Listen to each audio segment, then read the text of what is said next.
Hola, profe, buen día. Buen día. ¿Podría repetir? Buen Que día. entré ahí a mitad de Sí. frase. Sí.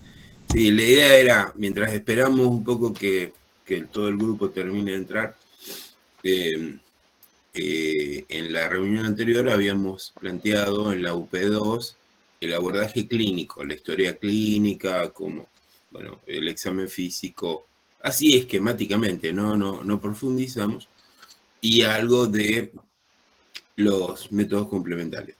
O sea, todo eso constituiría la metodología clínica de abordaje. Ahora, en la OP2, que está bien, o sea, es una consulta de tipo singular, clínica, pensemos ahora como un ejercicio aplicar los conceptos de la epidemiología.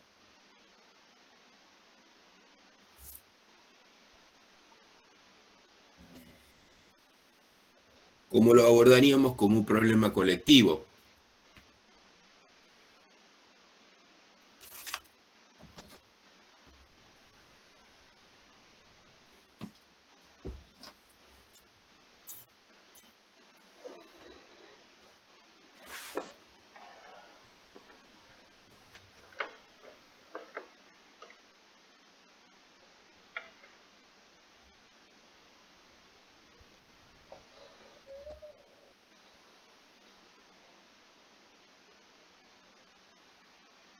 Estoy pensando, aunque no paro.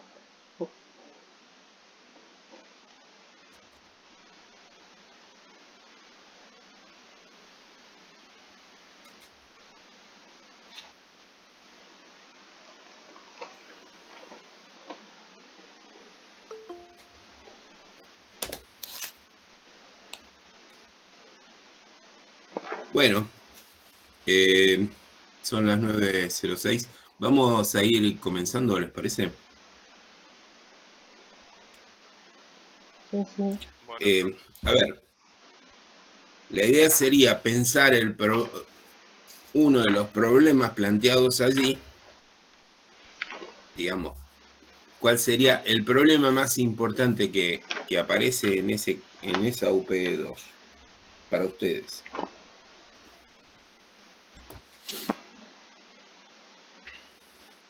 Y desde las endémicas Pedro, podríamos, ¿cuál es el problema más importante? Sí, Mariano. profe, desde la situación endémica por la que comenta el paciente que viene desde el Chaco, podríamos hablar de las enfermedades endémicas provenientes de esa zona y Por ejemplo. relacionarlo con la epidemiología. Bueno, ahí está. Ese sería un poco el ejercicio, ¿sí? ¿Y cuál de las endémicas les parece que pudiera estar explicando El Chagas. el Chagas? Bien, perfecto. Una presunción. Puede ser que Pedro tenga otra cosa, ¿sí?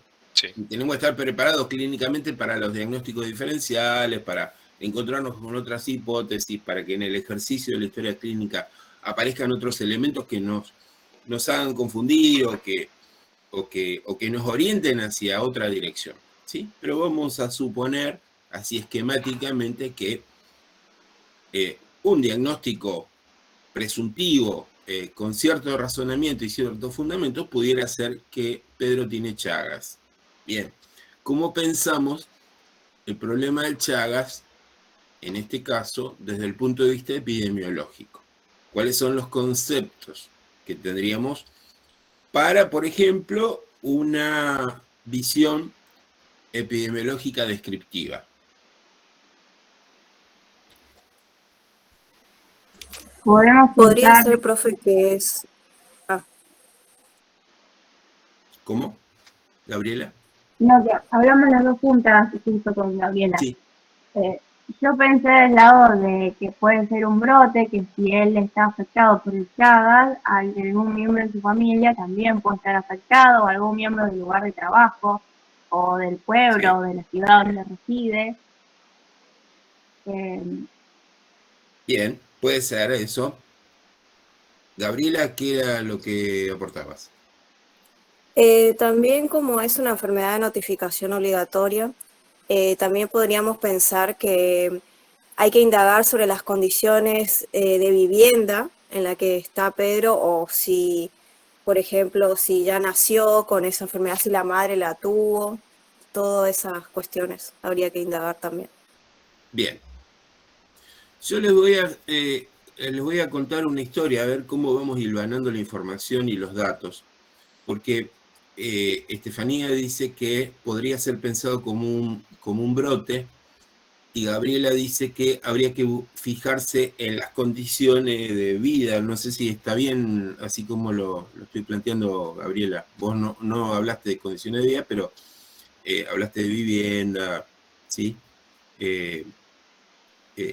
Para que podamos pensar en un brote, tenemos que necesitar un proceso de conocimiento previo, ¿sí? Habría que construir el conocimiento para poder llegar a identificar que eso es un brote. Y en todo caso, lo que plantea Gabriela es una etapa previa a poder identificar que eso es un brote. Estamos empezando a pensar de que esa situación clínica, que hasta ahora veíamos como Pedro, está situada en un contexto, está situada en algún lugar del espacio, del tiempo, ¿sí? Entonces, yo para que ustedes se ordenen un poquito en este campo problemático de lo epidemiológico, de lo colectivo, les voy a plantear una cosa.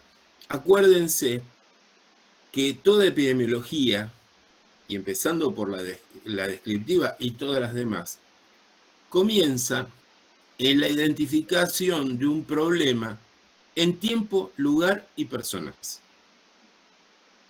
Ahí comienza, digamos, el pensamiento epidemiológico, la descripción de una situación problemática en tiempo, en lugar y en personas. ¿Se entiende esto? Sí, profe. Yo tengo que decir cuál es el problema. En este caso, podemos estar reconociendo que clínicamente puede ser una enfermedad de Chagas, ¿sí?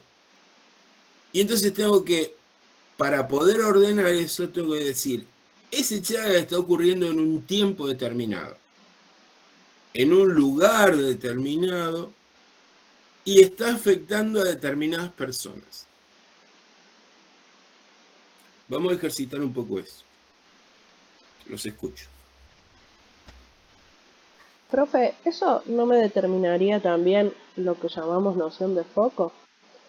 O sea, ante una situación como esta, lo que Está yo vinculado a evaluaría... noción de foco. La noción de foco es una herramienta de la clínica para pensar la vinculación del sujeto singular que estamos atendiendo clínicamente, que está conectado a algo que me puede estar explicando el fenómeno, ¿sí? Que me puede estar explicando una relación que me puede estar explicando el fenómeno. Así es un concepto de lo que es noción de foco. Pero va en esa dirección, claro, desde la clínica, tratar de identificar cuáles son los espacios con los cuales este sujeto singular tiene un vínculo y que pudiera estar explicando o ayudando a explicar el fenómeno que está ocurriendo en Pedro, ¿sí? Eso sería la noción de foco. Pero allí, cuando vamos a mirar el lugar, cuando vamos a observar, ahí nos encontramos con esto que plantea Gabriela, ¿sí? Que el Chagas, por ejemplo, está vinculado a espacios habitacionales que tienen determinadas características. Y esto porque ya lo sabemos, ¿sí? Sobre el Chagas. Pero eventualmente hay patologías que pueden no estar identificadas y que nosotros vamos a tener que salir a buscar la noción de foco, es decir, de algo que no sabemos lo que está sucediendo. La noción de foco puede ser una estructura habitacional, puede ser un trabajo, puede ser un oficio, puede ser alguna práctica. ¿Se entiende ahí? Hay una conexión donde lo singular de la clínica empieza a ser pensado en términos de una conexión externa al sujeto que explique la posibilidad del fenómeno. En este caso, en el caso del Chagas, uno de los elementos que nosotros podemos estar pensando es el tema de vivienda. ¿Qué otra forma de transmisión puede tener el Chagas? Que no sea a través de la vivienda y la vinchuca. Puede ser que Vertical. su madre haya tenido Chagas, lo haya contagiado, o transfusión de sangre, pero ya es muy raro transfusión de sangre porque se controla mucho la sangre, pero bueno, no sé cómo es el tema en Chaco, pero Sí. es igual. Sí, pero nosotros vivimos en un mundo precarizado y lo que no sucede en muchos lugares, en otros lugares sucede. Por lo tanto, sistemáticamente tenemos que buscar esas nociones de foco, porque son posibilidades de transmisibilidad, ¿sí? Entonces, tenemos que preguntarnos, en el caso de Chagas, sobre el mundo donde habita esta persona, ¿sí? Porque eventualmente en ese mundo que habita, en esas viviendas, eventualmente puede haber una explicación de una transmisión. Eso puede ser una noción de foco, pero puede ser hijo de una mamá chagásica, ¿sí? Y allí puede haber otra forma de transmisión. Aparte es un paciente Pero que también tiene puede haber 60 años. transmisibilidad sanguínea. No, que aparte Sí, es grande y en las ese personas de tiempo, 60 años tienen madre. no digo que en la transmisión Claro, sanguínea hoy claro, en día no, pero él tiene 60 años. claro, Antes sí. claro, por supuesto. Y en Chaco también hay Hace precariedad en el sistema de 50 años salud. atrás, en el Chaco, ¿quién garantiza que había controles de transmisión sanguínea? No se olviden, por ejemplo, que la hepatitis C, hay enorme cantidad de personas que tienen hepatitis C porque los laboratorios no controlaban, y estoy hablando de la década del 80 del siglo pasado. Está bien, hace 40 años atrás, pero hay muchísimas personas que se han infectado porque no se controlaba, porque no se conocía la existencia del virus de hepatitis C, por ejemplo. Yo no sé, en una persona, como dice Giselle, estoy de acuerdo, hace 50 años atrás, si le hicieron una transfusión, si le hicieron una cirugía, le tuvieron que pasar plasma o lo que sea, yo no sé si en Chaco había los controles necesarios como para garantizar, o si esos controles eran de la calidad técnica como para garantizar de que no hubiera transmisión. Pero eventualmente también tengo que pensar que existe la posibilidad de que en algún momento o alguien se olvidó de hacer los controles o deliberadamente no los hicieron. Y si una persona tiene Chagas y su mamá es negativa y nunca estuvo en un espacio vinculado a una vivienda o a un ámbito donde pudiera haber vinchucas, ¿sí? Tengo que pensar, si esa persona me dice que le hicieron una transfusión hace 5 años, tengo que considerar la posibilidad. Es cierto de que es más baja que las otras posibilidades. Nosotros en la provincia de Santa Fe tenemos enorme cantidad de chagásicos Y muchos de ellos, la inmensa mayoría, porque no se ha reconocido la presencia de vectores infectados, estamos trabajando sobre el principal problema de Chagas en la provincia de Santa Fe es de transmisión vertical. Porque se controla la sangre, porque no se han detectado vinchucas. Ahora, puede haber vinchucas. Hay gente que va y viene permanentemente de Santa Fe al Chaco, ¿sí? Y eventualmente puede traer vinchucas en sus cosas, en los camiones que traen madera, o sea, puede haber otras formas, son menos frecuentes. Predominantemente tenemos una forma de transmisión vertical, ¿sí? Entonces, cuando buscamos la noción de foco, lo que estamos buscando es que ese sujeto aislado que nosotros estamos viendo en la clínica, conectarlo con el mundo para ver si en esa conexión encontramos una explicación de lo que le está pasando. Eso es noción de foco. Respiramos, pregunto, ¿está claro esto? Sí, profe, se entiende. Bueno, ahora tenemos el dilema de pensar esto colectivo. Sí, sigamos. Una pregunta. El trabajo no entraría en la noción de foco, aunque si es camionero, por ejemplo, podría haber infectado el lugar de trabajo y venir acá con la enfermedad. Claro. Ah, bien. Un camionero que transporta troncos desde Chaco a Ushuaia puede llevar vinchucas infectadas. Y no solamente un camionero, puede ser en tren, puede ser en un colectivo, puede ser o en camiones que transportan otros productos que eventualmente pueden estar transportando vectores infectados. ¿Sí? En la pesquisa clínica, todas esas posibilidades hay que explorarlas. ¿Sí? Ahí estamos conectando el caso singular con el mundo donde habita. ¿Sí? Y ese es el razonamiento. Ahora, cuando hicimos esa conexión, lo que tenemos que pensar de que el problema del caso singular puede ser el problema de otras personas. Y ahí empezamos a razonar la lógica de la epidemiología.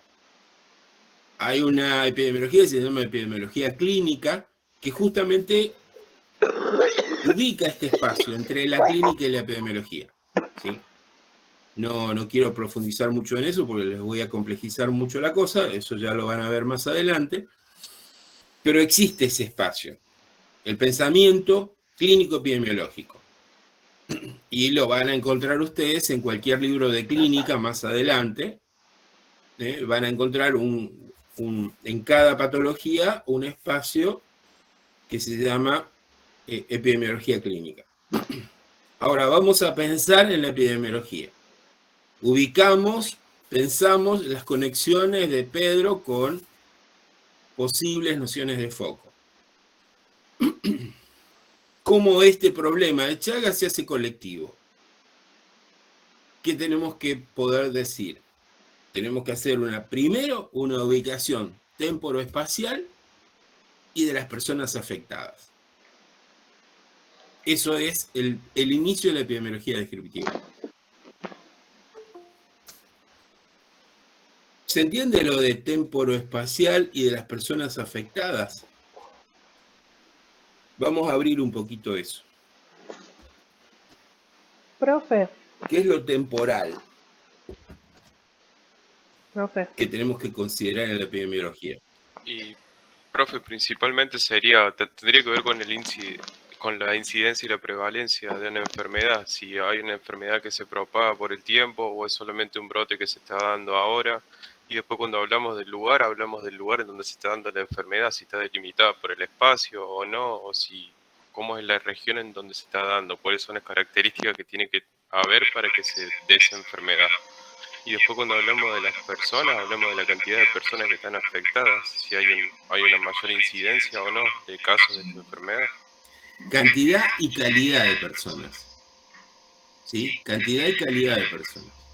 Porque cuando yo me pregunto cuáles son las personas afectadas, no estoy preguntándome sobre la cantidad de personas afectadas. Sí. Hay una relación, pero hay que pensarlo separados para después integrarlo. ¿Cuáles son las características que yo tengo que buscar para pensar un problema epidemiológico? En este caso, tenemos una presunción de que es un Chagas. Suprimamos por un minuto de que sabemos qué es lo que estamos estudiando. Muchas veces en epidemiología se estudian problemas que pueden ser nuevos o que no son reconocidos como una entidad y sin embargo hay que estudiarlos igual. Entonces decimos, bueno, vamos a pensar, hay un problema X, ¿sí? Qué sé yo, podría tomar el caso del inicio de la pandemia de coronavirus. No se sabía cuál era la gente, no se sabía qué era lo que pasaba, pero los epidemiólogos estaban trabajando, tratando de identificar cuál era el tiempo en que ocurría eso, cuál era el lugar donde ocurría y cuáles eran las personas afectadas. ¿Qué características de personas ustedes tienen que considerar para estudiar un problema epidemiológico? ¿Cuáles son las variables que hay que estudiar?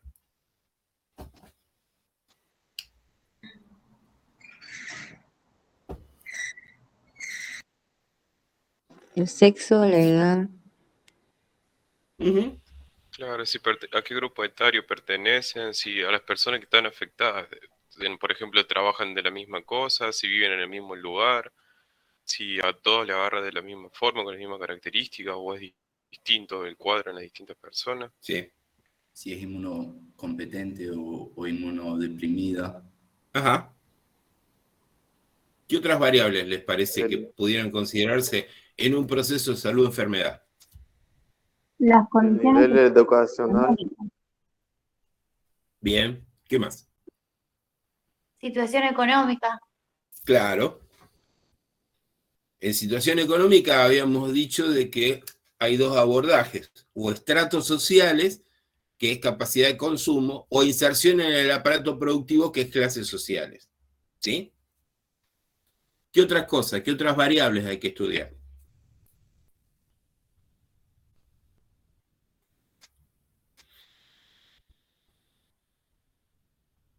Les anticipo que esto es un ejercicio, pero que las variables a estudiar pueden ser infinitas.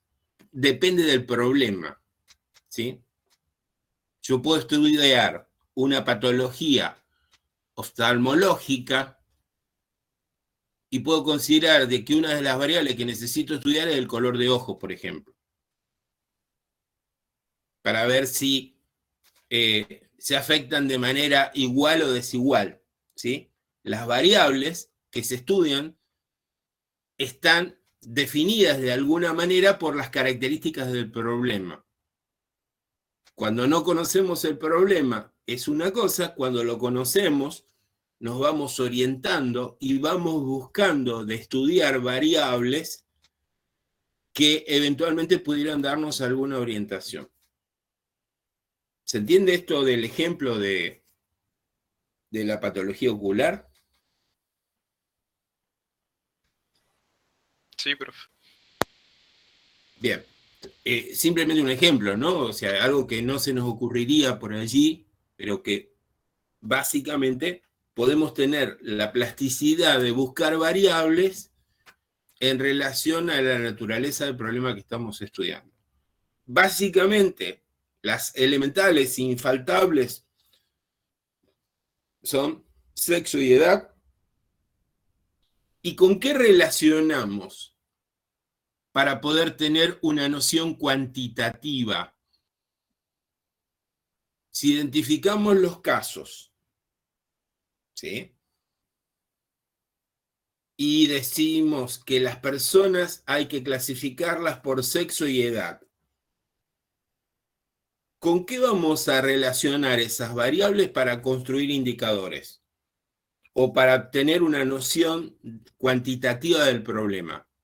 Porque Estefanía decía, yo quiero saber si eso es un brote. Y a mí estoy yendo en esa dirección.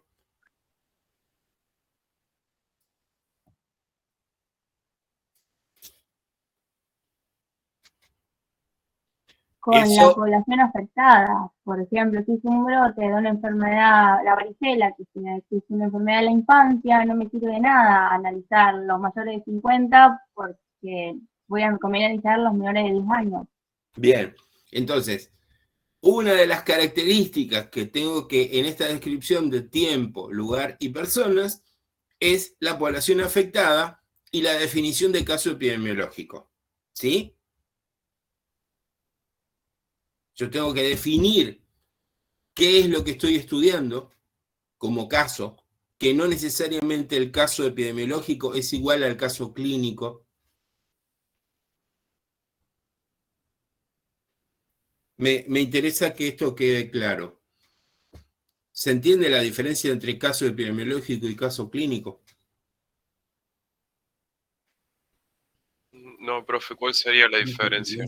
Bueno, la diferencia es que cuando yo estoy estudiando un problema poblacional o colectivo, yo necesito una definición operativa de caso que es diferente al caso clínico. Vamos a coronavirus. ¿Cuáles son las definiciones del caso epidemiológico con el cual tengo que sospechar coronavirus? Un cuadro febril que tenga determinadas características, ¿sí?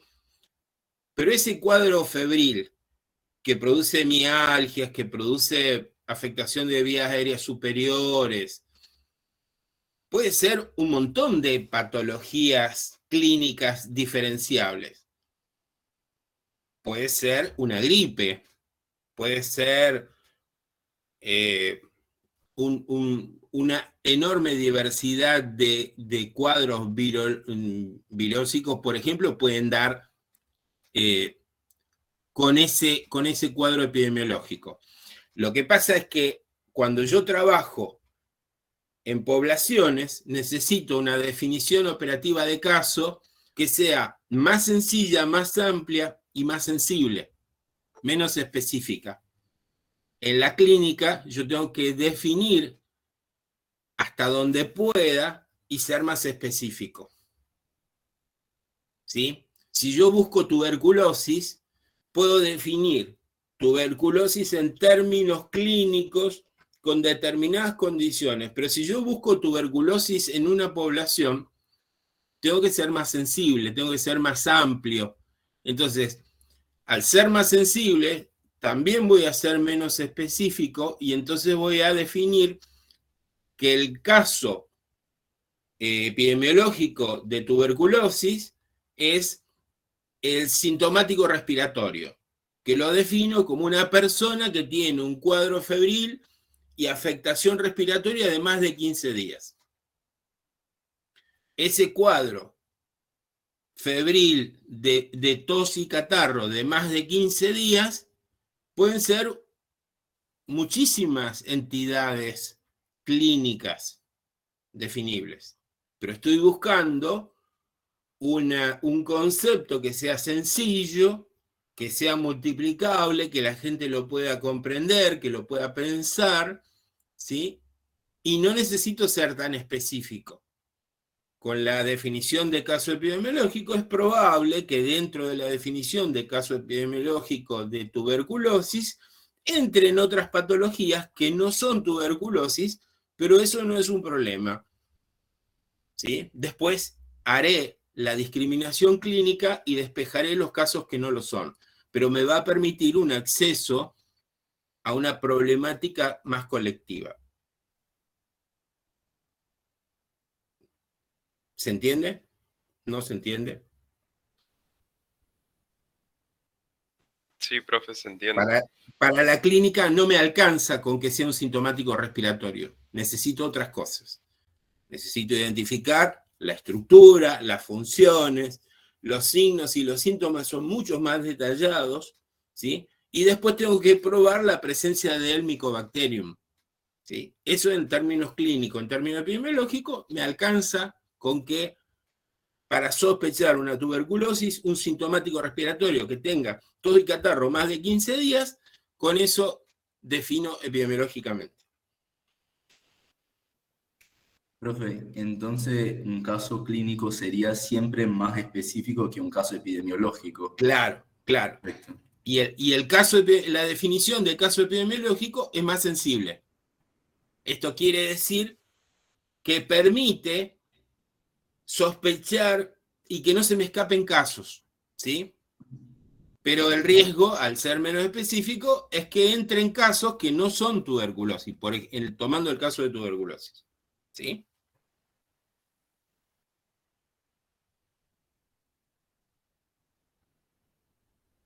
¿Estamos hasta ahí?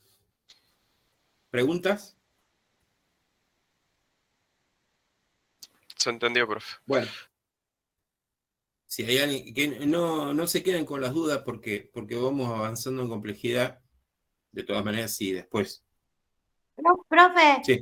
una consulta. Ah. Sí. Sí. Sí, en pruebas de cualquier tipo se utiliza esa clasificación, ¿sí? Puede ser epidemiológica, como recién hablamos, pero también puede ser en métodos de laboratorio o en métodos por imágenes, ¿sí? Entonces, la sensibilidad y la especificidad son dos características de una prueba, de cualquier tipo de prueba, que me permiten distintas cosas. La sensibilidad es más amplia. La sensibilidad es más amplia. O sea, yo lo que tengo es que puede haber verdaderos positivos o falsos positivos con la sensibilidad. ¿Sí? Entonces, yo lo que busco de una prueba sensible es que haya verdaderos positivos, pero también puede ser que se me incorporen a la prueba falsos positivos, porque la prueba es muy sensible pero poco específica. No me interesa en una búsqueda poblacional que todos los casos puedan ser específicamente lo que estoy buscando. Ahora, no quiero que se me escapen verdaderos positivos porque me quedé corto con la prueba.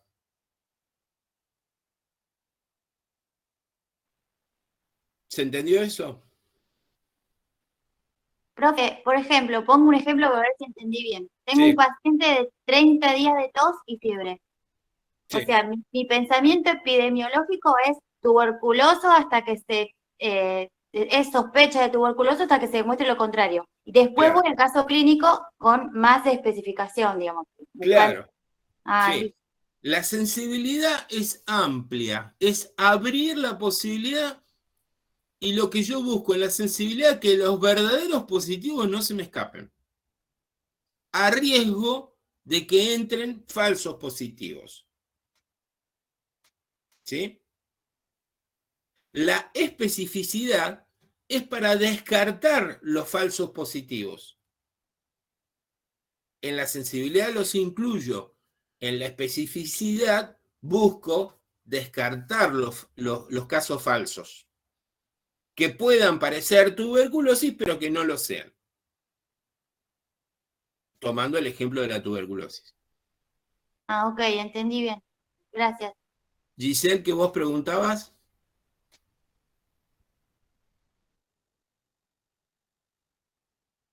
Claro. Sí, lo ideal sería tener pruebas, lo ideal, de la mayor sensibilidad y de la mayor especificidad. Pero en la vida, lo que decíamos, no todo está accesible. No sé si ya se han dado cuenta de eso, pero en esto también. ¿Sí? Entonces, si yo tengo que buscar en una población, quiero incorporar a todos los sospechosos, a riesgo de que entren algunos que no lo son. ¿Sí? Y esto es aplicable para cualquier clase de prueba. ¿Sí? Si yo digo, bueno, voy a hacer una selección para un trabajo de investigación con estudiantes de medicina. ¿Qué prueba sensible, muy sensible, yo podría utilizar? Por ejemplo, que sepan leer y escribir. Ahora, esa prueba no sería específica, no estaría encontrando los mejores recursos para ese trabajo. Necesito ser más específico. No me alcanza con que solamente sepan leer y escribir. ¿Sí? Necesito gente que tenga otras particularidades y ahí me pongo más específico y voy definiendo cuál es el mejor perfil. Esto pasa para la selección de un trabajo, pasa para cualquier tipo de pruebas, ¿sí? En las evaluaciones epidemiológicas esto se aplica, en las evaluaciones de laboratorio esto aplica, en los métodos de imágenes esto aplica, ¿sí? Si yo tengo que estudiar una endocarditis bacteriana, o un compromiso del endocardio, tengo pruebas que son más sensibles, pero menos específicas. ¿Sí? ¿Cuál es la prueba más sensible para un problema, prueba de imágenes, por ejemplo, que sea más sensible para poder identificar un problema de endocardio?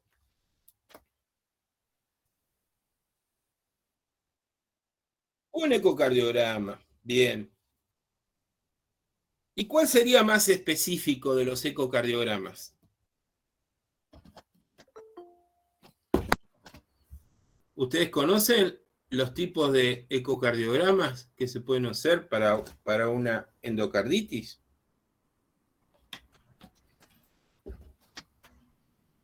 Un Doppler sería más específico, ¿no? ¿Cómo? A ver, perdón, no escuché bien.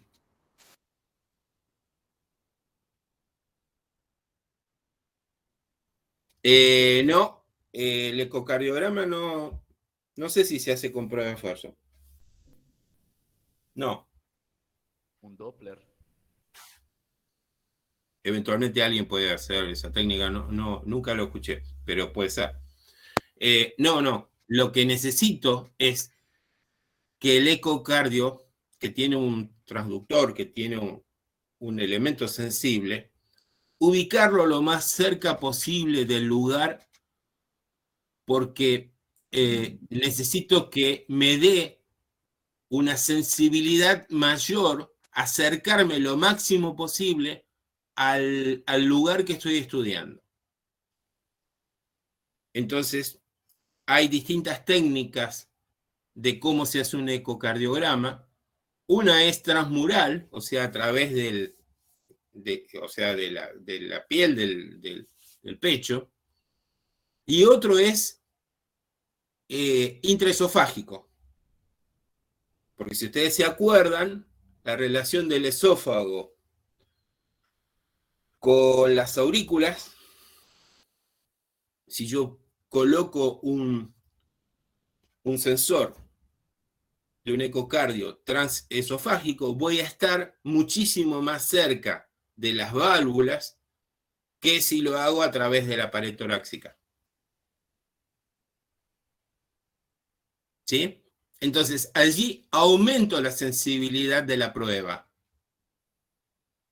Porque me estoy acercando y al acercarme aumenta la sensibilidad. ¿Se entiende la lógica? Sí. Si yo tengo que sacar una foto con una cámara de fotos y quiero identificar a una persona en un grupo de gente que está a 4 cuadras, tengo el riesgo de que la cámara no tenga la sensibilidad suficiente como para poder identificar a una persona en particular. Estoy sacando todo el grupo supongamos una marcha de personas, un encuentro en una plaza de muchas personas y quiero identificar a alguien en particular, si tomo la fotografía a 4 cuadras, voy a tener una imagen sensible porque me va a incorporar la mayor cantidad de personas que están en ese lugar. Ahora, si me acerco a 2 cuadras, o si me acerco a 1 cuadra, o si me acerco a 40 metros, la misma técnica, la misma prueba, va a ir aumentando en sensibilidad y en especificidad en cuanto a lo que yo estoy buscando. La imagen va a ser más clara en tanto más cerca yo me encuentre del elemento que quiero estudiar. Pero también va a ser más específica, porque se va a reducir el campo. ¿Sí? Ustedes tienen, yo ahora estoy viendo las fotos que ustedes han puesto. Y son fotos de rostros. ¿Sí? Esos rostros no se han tomado desde lejos, se han tomado desde cerca. Porque con eso aumenta la especificidad de la prueba y yo puedo identificar las diferencias entre la cara de una persona y otra. Ahora, si eso fuera tomado una foto en una playa, probablemente yo no pudiera distinguir con claridad a una persona de otra. ¿Sí? Estoy aplicando los mismos conceptos, sensibilidad y especificidad. ¿Se comprendió esto? Sí. Sí, profe. Sí.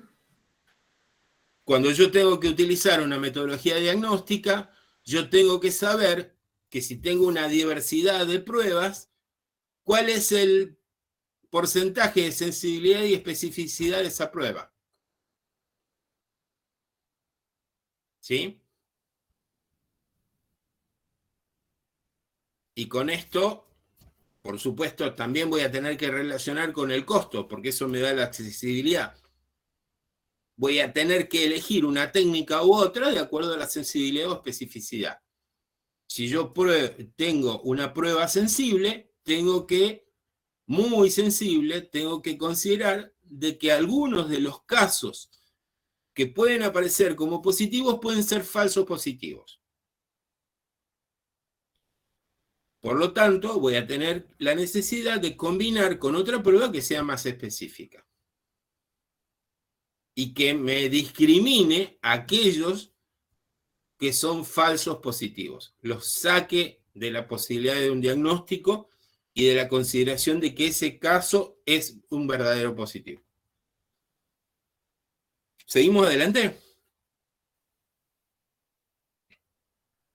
Sí, profe. Sí, sí. Bueno, entonces estábamos en las características de las personas, cuáles son las variables que voy a estar buscando y cuáles son, habíamos dicho que sexo y edad eran infaltables, ¿sí? Ahora, cuando yo tengo la caracterización de una población afectada al caso epidemiológico, yo necesito otro elemento para construir indicadores. ¿Cuál es ese elemento?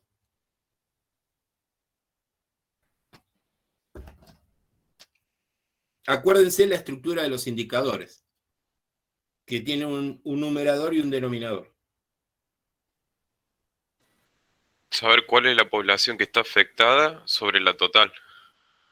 Exactamente, eso. Esa es la básica. Para eso tengo que tener siempre a mano una información demográfica. Tengo que saber, en el lugar donde estoy estudiando eso, cuántas personas viven y qué características clasificadas del mismo modo en las variables que yo estoy estudiando. O sea, yo necesito tener una base poblacional por sexo y por edad. ¿Sí? Y ahí voy a estar construyendo los cruces entre los casos que yo estoy estudiando para poder tener una caracterización cuantitativa. Y con la caracterización cuantitativa, con el espacio y con el tiempo, yo puedo construir distintas formas de presentación de un problema colectivo.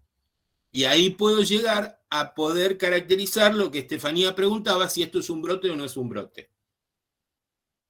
Si es una endemia, si es una epidemia. O si es una pandemia. ¿Se entiende esa relación? Sí. Estefanía, ¿cómo pensamos un brote? ¿Qué es un brote? O Estefanía o cualquiera de los demás. Según la definición, dice que la define como una epidemia, se puede definir como una epidemia en pequeñas proporciones que puede afectar instituciones o hasta hogares o lugares de trabajo. Bueno, a ver, pero eso está relatado, pero ¿se entiende eso? ¿Cómo sería? Y teniendo en cuenta la incidencia y la prevalencia de una enfermedad, nosotros tendríamos que ver si hay un aumento en la cantidad de números de casos y si está limitado por tiempo o espacio esa cantidad de casos. Exactamente. Con esos elementos yo voy a construir la noción de si esto es un brote, si es una endemia o es una epidemia. ¿Sí? La noción de brote es a partir de que yo tengo que conocer la incidencia y la prevalencia previa, ¿sí? Porque con la incidencia y la prevalencia previa yo sé cuánto es lo esperable de que ese problema de salud se presente en el tiempo que yo estoy estudiando. Yo digo, si hay tantos casos de infartos de miocardio en los 10 años anteriores, yo voy construyendo lo que se llama canal endémico. Esto es, la cantidad mayor y menor de infartos de miocardio que ocurre cada año. ¿Sí? Con eso voy dibujando una curva año a año. ¿Sí?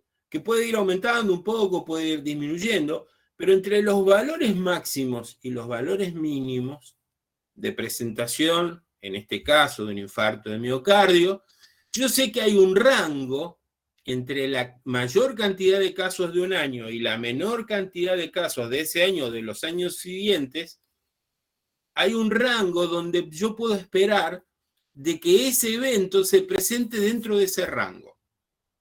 Ahora, cuando yo tengo un caso por encima del valor máximo anterior, estoy en un brote.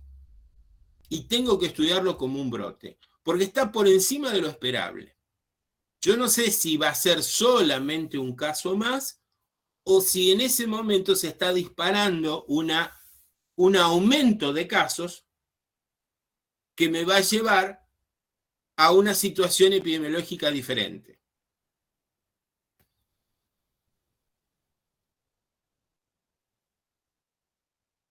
Sí.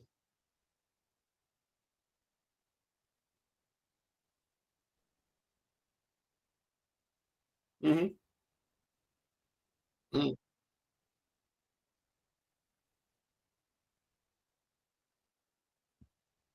Sí.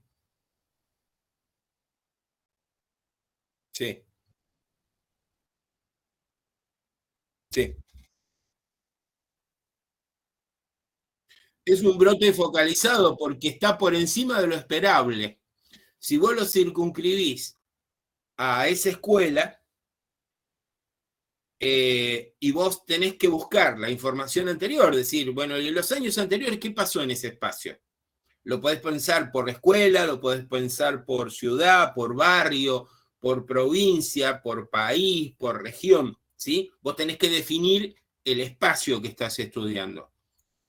Volvamos al principio. Tiempo, lugar y persona. ¿Sí? Siempre hay que estar relacionando esas variables. Entonces, vos definís un lugar, vos definís una escuela, preguntás o buscás la información, ¿qué pasó en los años previos? ¿Cuántos casos había de varicela del mismo evento en ese lugar? Entonces vos decís, bueno, lo esperable en base a esa información es que hubiera tantos casos. Puede ser que esperes que haya un caso, o dos, o tres, o puede ser que esperes que pueda haber 50 casos. Si tomamos en vez de varicela una virosis estacional, un compromiso de vías aéreas superiores, en niños lo esperable es que haya por grado la mitad del grado, por ejemplo, ¿sí? No estoy siendo preciso con los números, pero quiero dar la idea. Entonces, si vos de pronto te encontrás con que de varicela vos tenías 1 o 2 casos anuales y de pronto tenés 10 chicos, quiere decir que eso superó el canal endémico, superó lo esperable. Cuando vos superás lo esperable, ya tenés un brote. Puede ser que se extienda, que se generalice o que quede focalizado. Dependerá también de las acciones nuestras. Nosotros vamos a tener que intervenir allí, ¿sí? Cuando está focalizado, cuando vos tenés un brote focalizado, porque vos decís, bueno, en esa escuela sucedió eso. Ahora, la primera pregunta que yo te voy a hacer es, ¿y en las otras escuelas? ¿Y en otras poblaciones está pasando lo mismo o es solamente focalizado en ese lugar? Sobre la base de que vos tenés focalizado en un solo lugar, la tarea epidemiológica de urgencia es bloquear ese lugar para que no haya transmisibilidad. Vos no vas a estar dejando que la población se maneje libremente sin hacer nada. Entonces, en el caso de la varicela, a título informativo, lo que se hace es un bloqueo de vacunas.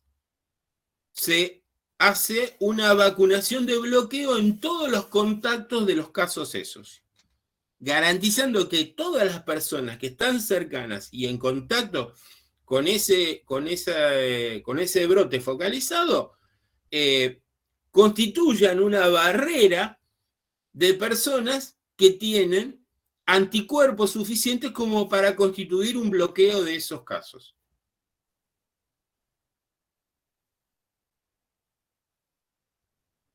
¿Se entiende? Bien. Sí, profe. Bueno, justamente para eso sirve identificar un brote, para ver qué acciones vamos a tener, para ver qué vamos a hacer, porque si no, nos quedamos a esperar a ver, che, esto crecerá, no crecerá, será mucho. O sea, en la crisis del 2001, no sé, ustedes se acuerdan, bueno, fue una gran eclosión, un gran problema que tuvo el país, características económicas, la gente que tenía depósitos en los bancos no les devolvieron los depósitos, fue una situación tremenda. Hubo un incremento de infartos de miocardio, se llenaron las salas de coronarias de todo el país. Porque producto de una política económica determinada y una decisión de los bancos de no devolver los depósitos, la gente se infartaba. Hubo un aumento del canal endémico de infartos de miocardio.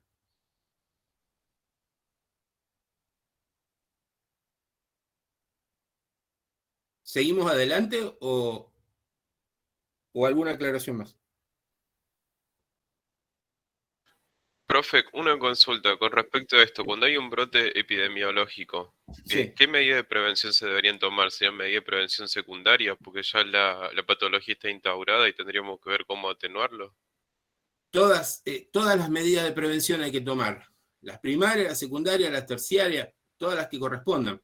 Porque vos vas a tener distintas poblaciones. Las secundarias es sobre la población afectada. Sí. Es una de las preguntas que te tenés que hacer. Ahora, vos tenés inmediatamente, de acuerdo a las condiciones del problema y a las condiciones de las personas afectadas, vos te tenés que preguntar, en las personas que todavía no están afectadas, ¿qué podés hacer para evitar el problema? Claro, Para ahí evitar la sería enfermedad. prevención primaria. Ahí sería prevención primaria, claro. Sí. Sí. Y en las que ya tienen el problema, vos tenés que preguntarte qué vas a hacer, qué intervenciones puedes tener para que eso no se agrave. Claro.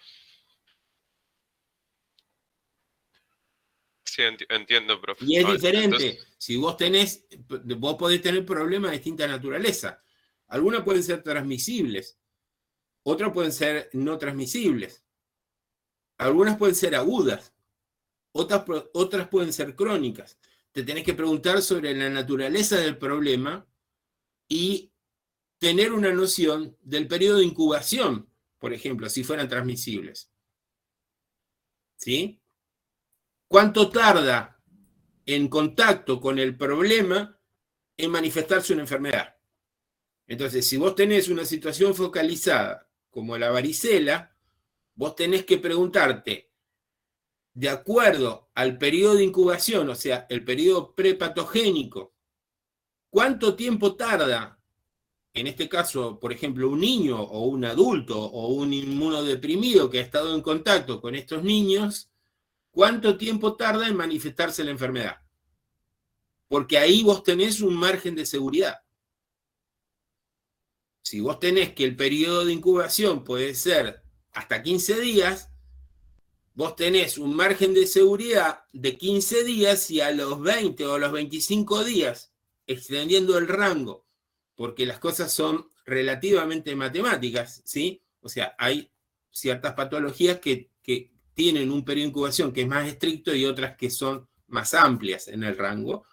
Vos podés tomar un periodo de seguridad y si a los 20 días no tuviste nuevos casos, vos podés decir, bueno, estamos relativamente tranquilos de que al no haber habido casos secundarios del foco primario, el bloqueo funcionó. ¿Está?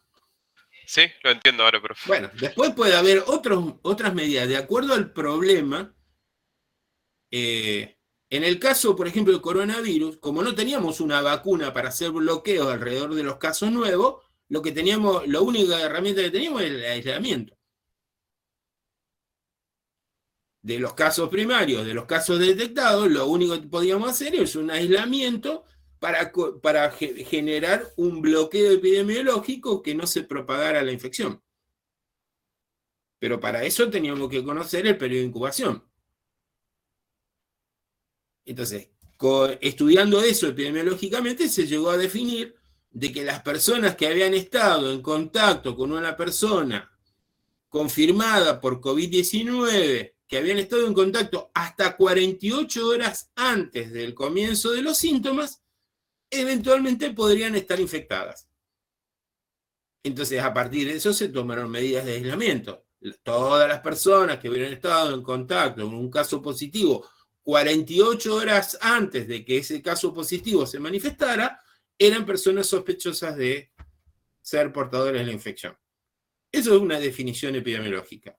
Todas esas caracterizaciones se hicieron sobre la base, aún antes de conocer cuál era el agente en cuestión.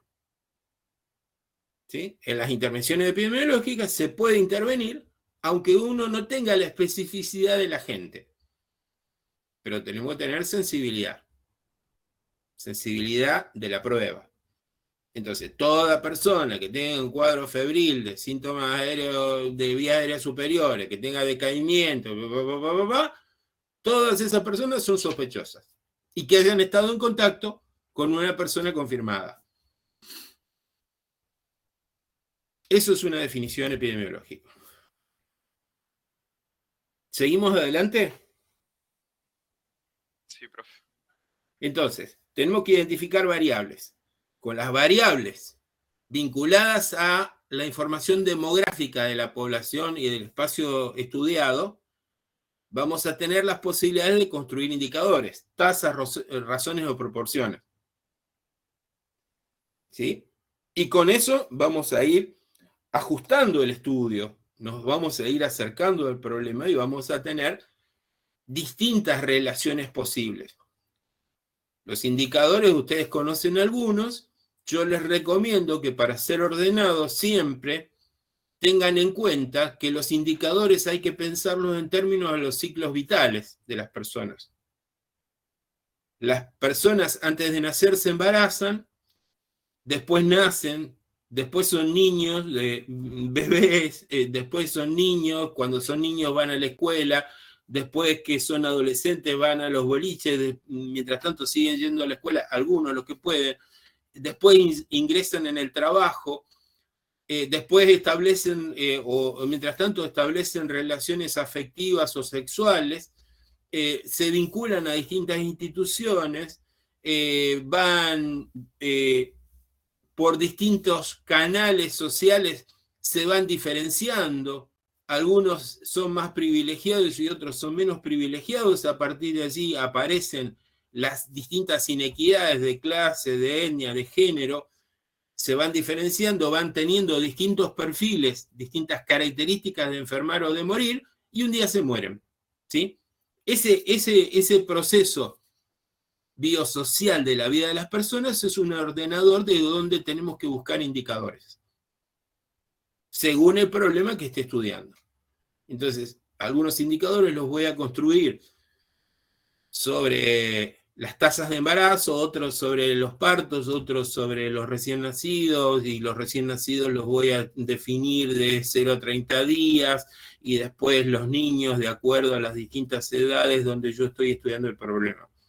Entonces, pudiendo ordenarme en la construcción de indicadores de acuerdo a los procesos vitales de las personas, y de acuerdo al problema que yo estoy estudiando, voy a poder seleccionar cuáles son los indicadores prioritarios que tengo que construir. En el caso, por ejemplo, de Chagas, si yo tengo una transmisión vertical, necesito, básicamente, tener una relación entre los Chagas congénitos, los Chagas de transmisión vertical, con la cantidad de partos, por ejemplo. Lo tengo que vincular a indicadores que están en relación a los embarazos, a los partos y a los recién nacidos. ¿Se entiende por qué eso?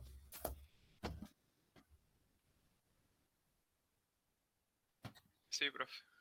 Yo puedo estudiar Chagas en adultos mayores, en personas del PAMI, por ejemplo, pero me va a estar dando una información completamente diferente a si yo vinculo los Chagas congénitos en relación a la cantidad de niños nacidos. Estoy estudiando el mismo problema, pero en poblaciones diferentes, y me va a llevar a problemas diferentes. ¿Sí? Los indicadores hay que razonarlos, hay que ubicarlos en relación a lo que yo quiero saber. ¿Qué es lo que quiero que el indicador me diga?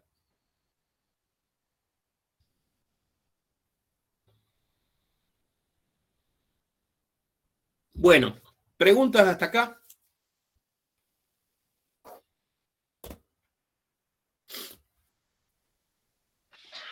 No, profe, vamos ahí. Bueno, perfecto. Este esquema, este ejercicio, háganlo con todas las UP. Con los chicos que tienen cuadro respiratorio en una escuela, con cada uno de las UP que siguen, hagan este mismo ejercicio. Plantéense prioritariamente dónde está ubicado el problema, si es una consulta clínica o si es un problema epidemiológico. Pero siempre hagan el ejercicio, aunque el problema no lo plantee, de hacer el ejercicio de ponerlo en el otro plano. Si es un problema epidemiológico exclusivamente, también piénsenlo en términos clínicos, y si es una cuestión clínica, está planteada como una consulta singular de un sujeto particular, piénsenlo también, hagan el ejercicio de lo epidemiológico. ¿Sí? Lo último que nos falta para ordenar un poquito el esquema es la relación, que también apareció acá, la relación entre las distintas actividades del equipo de salud. ¿Cuáles son las actividades de promoción? ¿Cuáles son las actividades de prevención? ¿Cuáles son las actividades de diagnóstico, de tratamiento y rehabilitación? Con eso van a tener una visión integradora de cada una de las UP. Son esquemas básicos donde ustedes se pueden ejercitar, y en el ejercicio práctico de poder pensar los problemas de distintas perspectivas, distintas metodologías, ustedes van a reforzar muchísimo su conocimiento sobre cada una de las problemáticas. Bueno, ¿alguna pregunta o seguimos con la 3?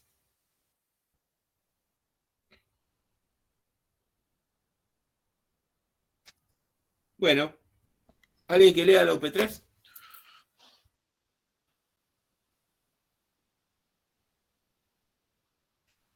Yo la leo, profe. Dale.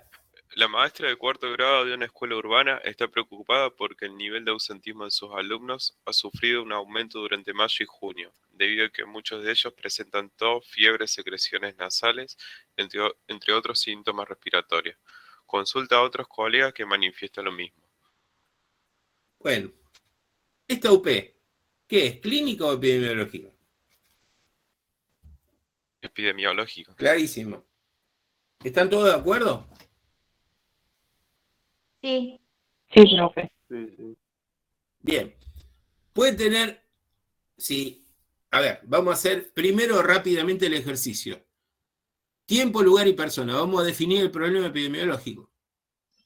El tiempo sería, perdón, Sí, los meses de invierno, sí, el lugar sería la escuela, puede ser cualquier escuela de la ciudad argentina, sí. o sea, el mundo se puede decir, y la población serían los niños de cuarto grado, me parece que eran. Ahí estamos. ¿Sí? Bien.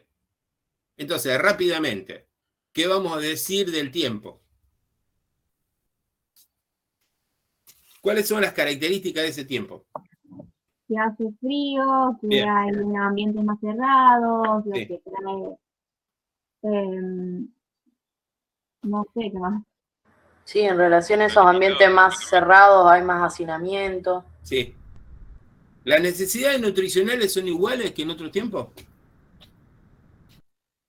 No, ahora hay muchos alimentos ultraprocesados y antes no se comía de otra forma.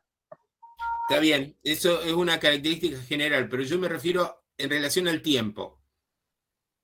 En los meses de frío, ¿se No, necesitan los resultó. mismos nutrientes Cambia que en mucho, otra? la gente come. ¿Cómo? Hay una mayor demanda calórica en el invierno que en el verano, podemos Claro. decir, ¿Y por qué razón? porque necesita generar más calor el cuerpo. Ajá. Bien. Bien. Entonces, en cuanto a las inequidades económicas, ¿es lo mismo que en el verano?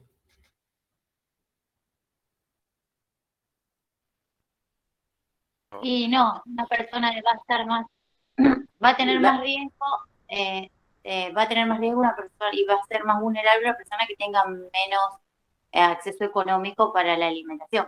Ahí estamos. ¿Sí? ¿Vieron cómo las cosas empiezan a vincularse? Bueno, entonces, tenemos el tiempo, el espacio. ¿Cuáles son las características del espacio que ustedes tienen que conocer? O que van a estudiar en este problema. Y principalmente cómo es el aula donde están cursando los chicos, si está ventilada, si está calefaccionada, si los chicos están hacinados o tienen espacio para poder cursar. Y después consultar Bien. también cómo es el lugar en donde viven, para saber las características de la casa en donde viven, si también si está calefaccionada, si están hacinados los chicos, si tienen alguna noción de foco positiva para poder contagiarse de alguna enfermedad respiratoria que lo esté afectando. Perfecto. Cuando nosotros estudiamos... Claro, claro, claro. Exactamente. Todas esas aperturas a variables del tiempo y del espacio las tenemos que hacer. Esto es un ejercicio. Y cuanto más ejercitemos, más rápido nos va a salir. Y vamos a tener una mirada más agilizada y nos van a escapar tantas cosas. ¿Sí? Ahora, una clave, cuando pensamos un espacio, ¿sí? Por ejemplo, chicos de una escuela, no pensemos que los chicos solamente viven en la escuela. Pudiera ser que sí, si fuera un internado. Pero si los chicos en la escuela están mostrando el problema, no quiere decir que necesariamente el problema se está generando en la escuela. Puede ser generado en otros espacios. En un club, puede ser generado en las viviendas donde viven esos chicos. Entonces, cuando delimitamos un espacio, lo mismo que cuando delimitamos un tiempo, tenemos que pensar por dentro del límite que nosotros estamos estableciendo, pero también por fuera.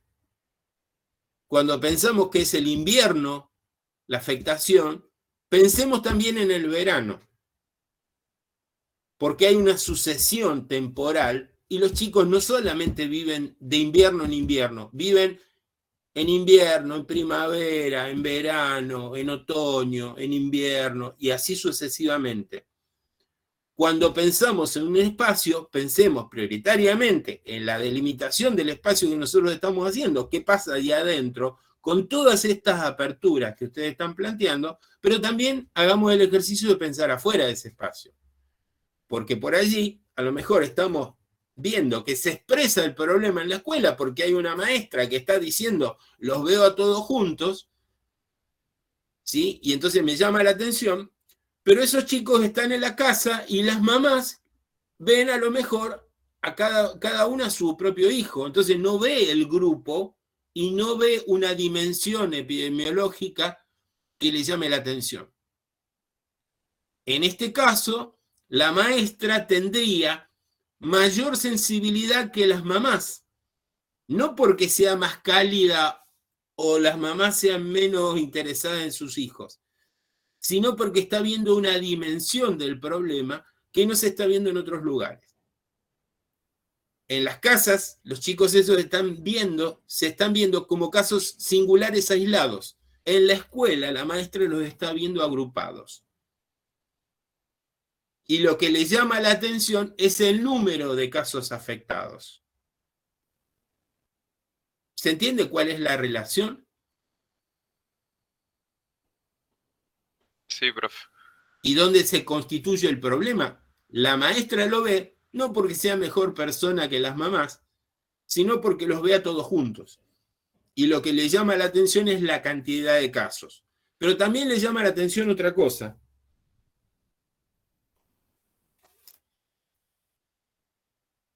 Sí, que consulta con otro colega para saber si es algo que está afectando solamente a los chicos de ellos, de su grado, o de otras escuelas, de otros grados también, para saber si está limitado solamente a esa gente. Esa maestra está haciendo nuestro trabajo. Está pensando epidemiológicamente.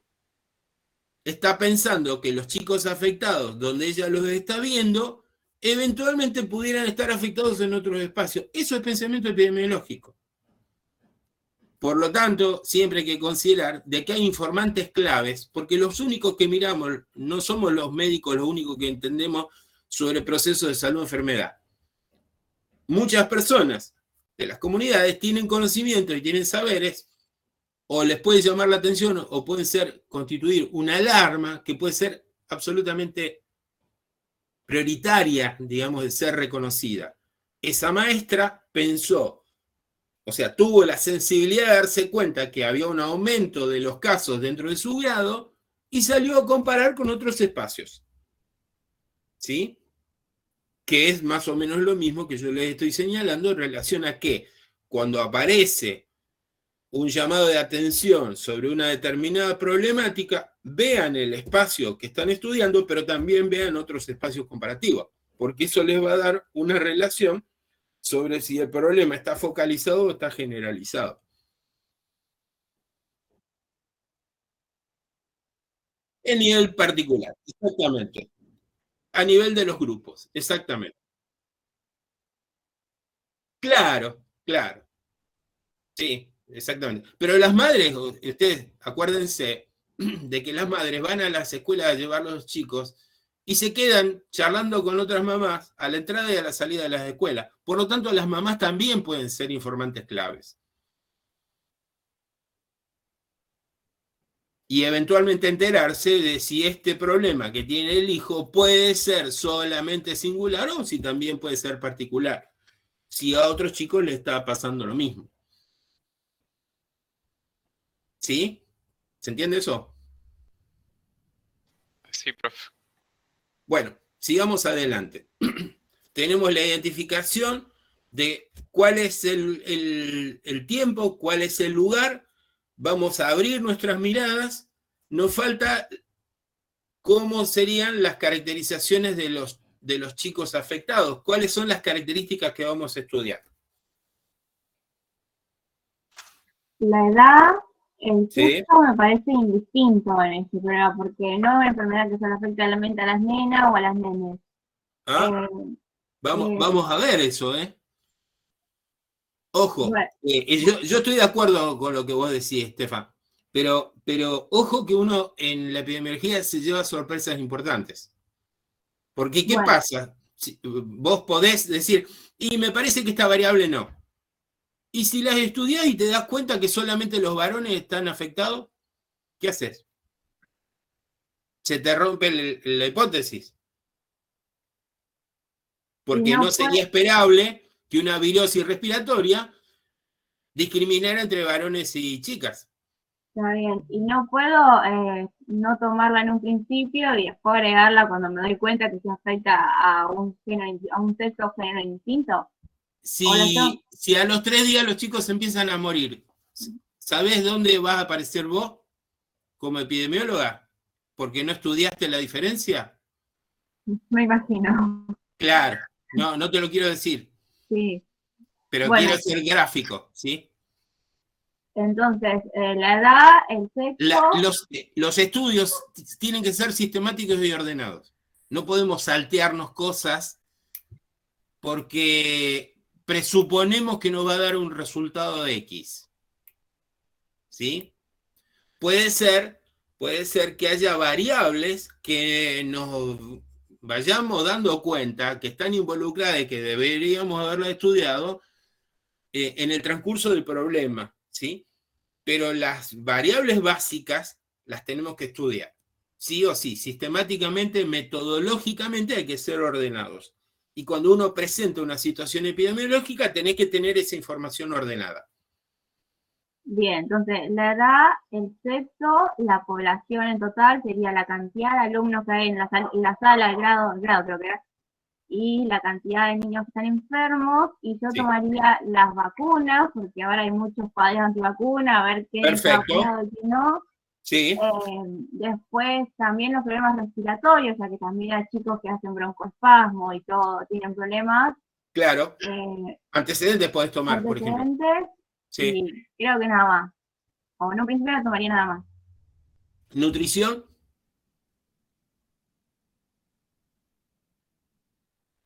También, sí, la característica socioeconómica del colegio, no es lo mismo a lo mejor un colegio de público de alguna zona así, de alguna villa miseria, o un colegio súper privado, por las características socioeconómicas del grupo. El estrato socioeconómico puede ser diferente dentro del mismo grado. Las características de edilicia, puede ser. Las características de edilicia, eso es de espacio, no de personas. Es una de las características del espacio. Cuando estudias espacio, tiempo, lugar y personas. Ahora estamos estudiando personas. Las características de edilicia son del espacio, del lugar. ¿Sí? De la escuela, de las viviendas, de los clubes, donde van, de qué sé yo, donde fuere, del barrio, ¿sí? De las cercanías del barrio, de las exposiciones posibles del lugar. Si tenés una fábrica contaminante cercana, por ejemplo, tiene que estar dentro de las características estudiadas del espacio, del lugar. Ahora, estamos estudiando personas.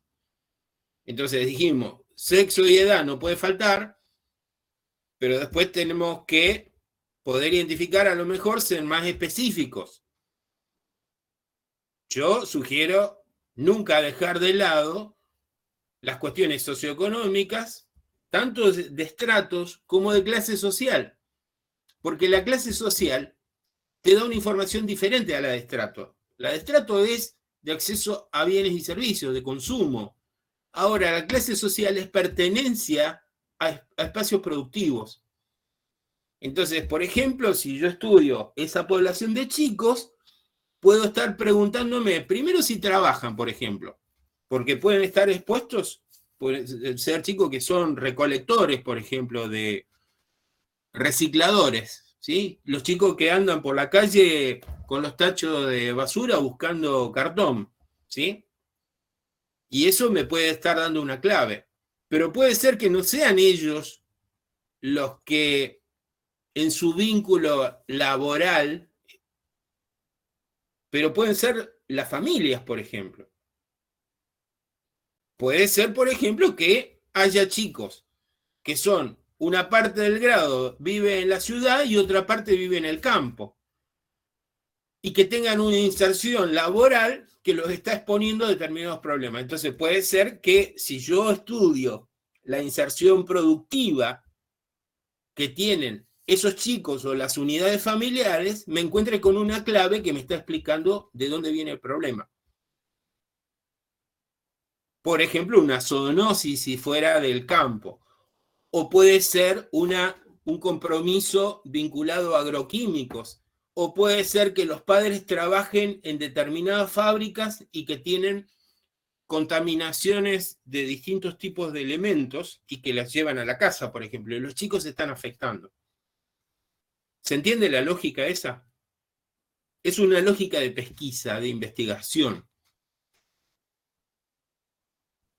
Sí, y cuando yo estoy estudiando un problema y sobre todo cuando no sé precisamente lo que estoy estudiando, tengo que ser muy sensible. Tengo que aceptar la mayor cantidad de variables posibles. Después cierro, después discuto cuáles son las que son pertinentes y cuáles no, pero una vez que las procese, una vez que las considere. ¿Sí? Puede ser que algunas me parezcan más posibles y otras más lejanas.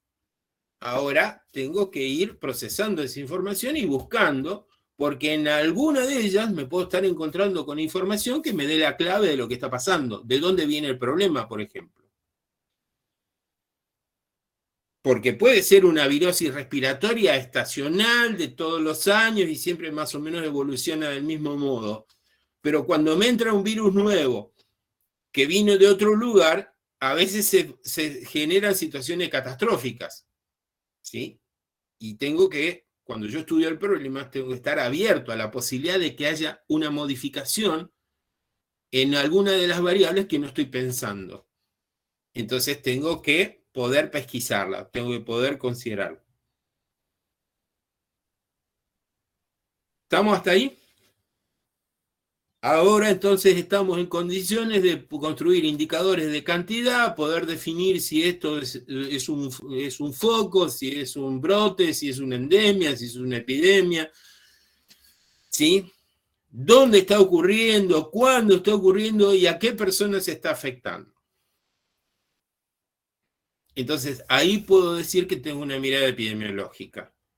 Y allí vamos a estar en condiciones de pensar cómo vamos a intervenir, por un lado, cuál es la prevención necesaria, cuál es la promoción necesaria, cuáles son los métodos de diagnóstico que tengo que buscar, cuáles son los tratamientos posibles y si hubiera consecuencias, cuáles son las rehabilitaciones posibles.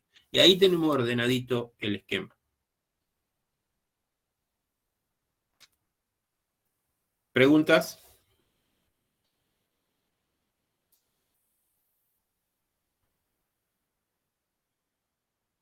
En el caso de la UP, no sería un brote, no sé, tendríamos que analizar la cantidad de casos con la cantidad que hay con los esperados, pero en el caso de que no sea un brote, que sea una cantidad totalmente esperada, que pasa todos los años, que los chicos cada una semana están todos bien. Y nosotros en este trabajo ya terminó, porque no podemos hacer nada, como que la enfermedad tiene que seguir su curso. Mira, no sé, vamos a ver, todo depende de la sensibilidad y de cómo nosotros pensemos nuestro trabajo. Porque que todos los años ocurran virosis respiratorias y que sean reproducibles y que todos los años más o menos tengan la misma evolución, sí, puede ser tranquilizador en un sentido, pero ojo, que no todas las personas son iguales. Entonces, cuestiones que a lo mejor a la mayoría de la población no le producen más que la experiencia de haber transitado determinada situación, a algunas personas particulares, singulares, con determinadas características, por ejemplo, digo, los inmunodeprimidos, le puede costar la vida. Entonces, el problema sanitario persiste en la forma de expresión. Y no es lo mismo el mismo problema, el mismo agente en distintas situaciones, en distintas poblaciones, en distintas ciudades, dentro de la misma ciudad, en distintos barrios, en personas que tienen vulnerabilidades diferentes. ¿Sí? Todos los años nosotros vacunamos para la gripe, ¿sí? Y tenemos que estar atentos a las variantes genéticas que se están generando en el hemisferio norte para obtener las vacunas adecuadas para vacunar a nuestra población. La mayoría de las personas que tienen gripe cursan la experiencia y, bueno, se recuperan y no pasa nada. Pero hay personas que se mueren por eso, ¿sí? Entonces, todos los años hay que hacer una vacunación de las poblaciones vulnerables, particularmente los chicos, particularmente los adultos mayores, ¿sí? Y las personas que tengan comorbilidades. Entonces, el problema epidemiológico hay que tener cuidado porque uno es responsable del cuidado de una población. Así como en la clínica sos responsable de la atención de una persona que te está consultando, cuando haces epidemiología tenés una responsabilidad sobre una población. Y si se te escapa una variable porque la minimizaste, puede tener consecuencias catastróficas. Y no todas las cosas aparecen, cuando aparecen, se están señalando cómo van a evolucionar. Por lo tanto, es justamente la responsabilidad epidemiológica la que tiene que estar anticipándose a eso y estudiando los problemas aunque parezcan comunes y corrientes, ¿sí? En la clínica también pasa eso. Cuando te traen un chico, cuando vos atendés a una persona que, bueno, te parece que tiene una faringitis aguda porque le duele la garganta, porque tiene placas, porque tiene adenopatías y tiene un poquito de fiebre, vos decís, bueno, esto es una faringitis aguda, sí, perfecto. Bien, ¿qué puede pasar? Bueno, si es bacteriana, le vamos a dar un antibiótico, vamos a ver la evolución. La inmensa mayoría de los casos va a transcurrir sin grandes consecuencias. Pero hay personas que por vulnerabilidades particulares pueden tener complicaciones estreptocócicas o postestreptocócicas, abscesos, ¿sí? Cuadros diseminados en forma hematológica, cuadros diseminados en forma local, cuadros diseminados en forma linfática o por contigüidad. Y hay personas que a partir de una faringitis aguda hacen una patología, una fiebre reumática. Y hay personas que hacen una diseminación hematógena y se mueren. Pero también hay errores de diagnóstico, porque yo tengo que pensar que una patología que se presenta más o menos con las mismas características puede ser, por frecuencia, lo que estoy pensando que parece ser. Pero a veces una leucemia se presenta con las características de una faringitis aguda, y esa es mi responsabilidad. Para eso yo tengo que poder establecer, sin transmitirle a la gente, porque si yo a cada persona que tiene un dolor de garganta le digo que eso puede ser eventualmente una leucemia, estoy haciendo más daño que beneficio, ¿sí? Tengo la obligación de pensar de que las cosas en general se resuelven en forma sin mayores consecuencias. Pero también tengo que tener un ojo abierto de que las cosas no siempre al principio se presentan del mismo, que muchas veces se presentan del mismo modo y después tienen evoluciones diferentes en la clínica y en la epidemiología. ¿Se entiende la relación? Sí, profe. Bueno, seguimos con la 3.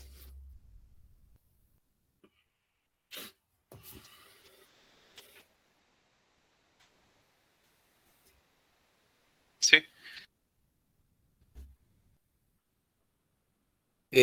¿Sí? Ah, no. ¿Hay algo más? Ah, de la 3, perdón. El abordaje clínico. ¿Qué harían con cada uno de esos chicos?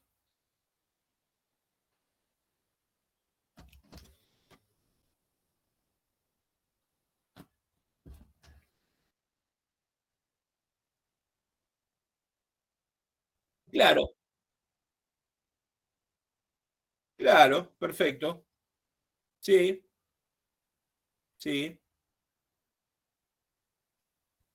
Y entonces, ¿qué harían los pediatras? O ustedes, si estuvieran en el lugar, o son médicos generales, o...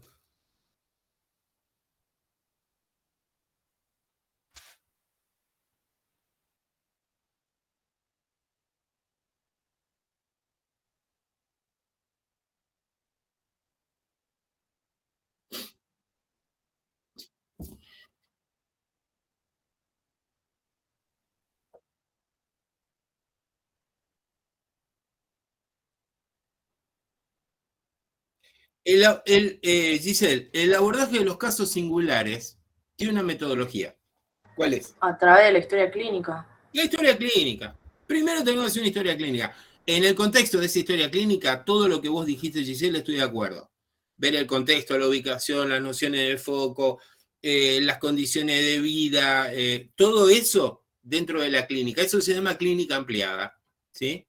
Cuando yo estoy viendo el caso en un situado en un contexto, no el caso en el aire, ¿sí? No el caso como si fuera un abstracto, el chico individual, recortado de todas sus relaciones.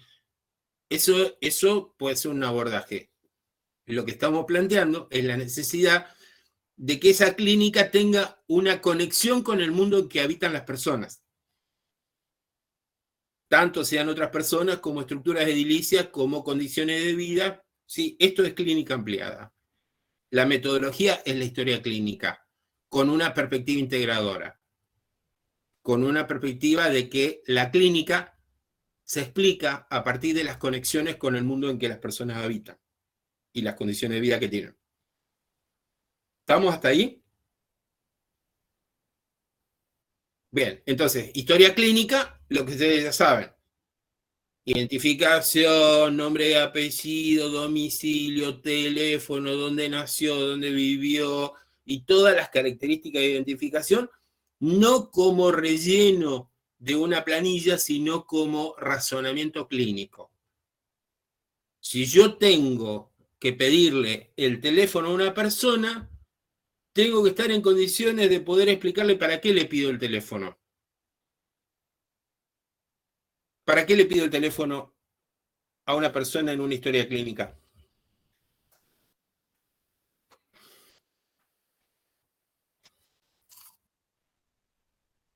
Claro.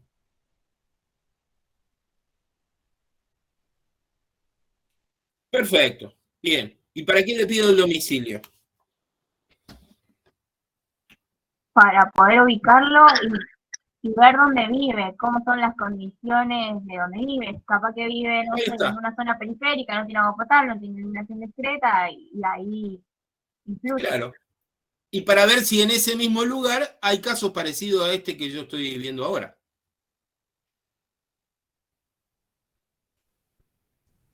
Eso es epidemiología clínica. ¿Sí? Bueno, ¿seguimos adelante, UP4? ¿O hay alguna otra pregunta? Yo tengo una pregunta. Sí. En este caso, ¿en qué caso se realiza el diagnóstico microbiológico? ¿En los propensos a desarrollar alguna complicación en estos niños? Mira, se puede hacer en distintas consideraciones. Se pueden tomar casos testigos. Si vos tenés un grupo de personas afectadas, vos podés tomar uno, identificás el agente, y eventualmente, si vos conocés el agente, conocés el comportamiento, podés inferir de que el resto de las personas que están en contacto, que tienen los mismos síntomas y signos y síntomas, se consideran positivos para el mismo agente por contacto epidemiológico, ¿sí? O podés tener que buscar específicamente, si vos tenés una diversidad de personas, en los casos más vulnerables, por ejemplo, también puede ser un criterio. O si vos tenés una consulta en consultorio a nivel clínico, vos podés indicarle a la persona que vos estás atendiendo el estudio. Si vos no tenés una noción de cuál puede ser el agente, le podés tomar el muestreo. Son distintas situaciones, cada una de esas puede ser válida en diferentes contextos. A veces es necesario poder identificar con claridad, en el caso singular sí o sí, la toma de muestra para probar el diagnóstico, en el caso de la tuberculosis, por ejemplo, ¿sí? Aunque vos sepas de que hay otros casos de tuberculosis vinculados y vos decís tiene las mismas características, vos podrías inferir de que tiene una tuberculosis porque está en contacto con una persona que tiene un caso confirmado de tuberculosis. Ahora, desde el punto de vista clínico, la información de la toma de muestra microbiológica no solamente puede ser para confirmar la entidad que vos estás estudiando, sino para hacer otro tipo de pruebas. Por ejemplo, para hacer pruebas de resistencia, ¿sí? De sensibilidad, digamos, a antibióticos. Entonces vos necesitas que esta persona, por ejemplo, que puede tener una comorbilidad, asegurarte de que la medicación que les vas a estar indicando, que el germen, que la gente que vos estás estudiando sea sensible a la medicación que vos les vas a indicar. Porque no querés tomar el riesgo de un tiempo después darte cuenta que la medicación que le indicaste no está siendo sensible porque ese agente era resistente, ¿sí? Y perdimos un tiempo. ¿Se entiende esa cuestión, Julie? Sí, sí. Bien. ¿Preguntas?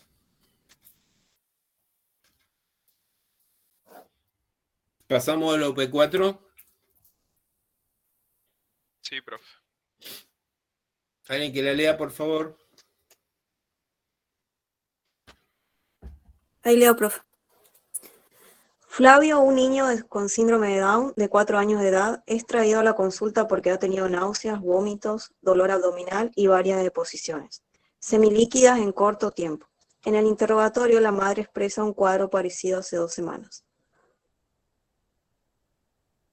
Bueno, primera pregunta, metodología de estudio. Es singular, entonces es un abordaje clínico por historia clínica. Una historia clínica, exactamente. Bueno, ¿cuáles son los...? Por supuesto, toda la metodología, rigurosamente, ustedes ejercítense cada uno de los pasos, ejercítense de nuevo en la búsqueda de la información, de la identificación del caso, qué variables le vamos a estar preguntando, cómo lo vamos a estar razonando. Tenemos un motivo de consulta. ¿Cuál es el motivo de consulta?